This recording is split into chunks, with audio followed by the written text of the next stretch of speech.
অন্তর মম বিকশিত করো, অন্তরতর হে নির্মল করো, উজ্জ্বল করো, সুন্দর করো হে।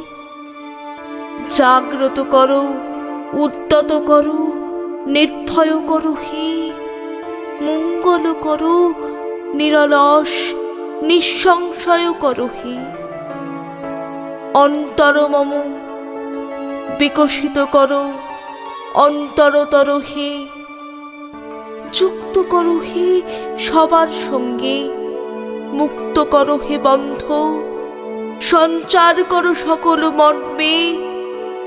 শান্ত তোমার ছন্দ, চরণ পদ্মে মম চিত নিষ্পন্দ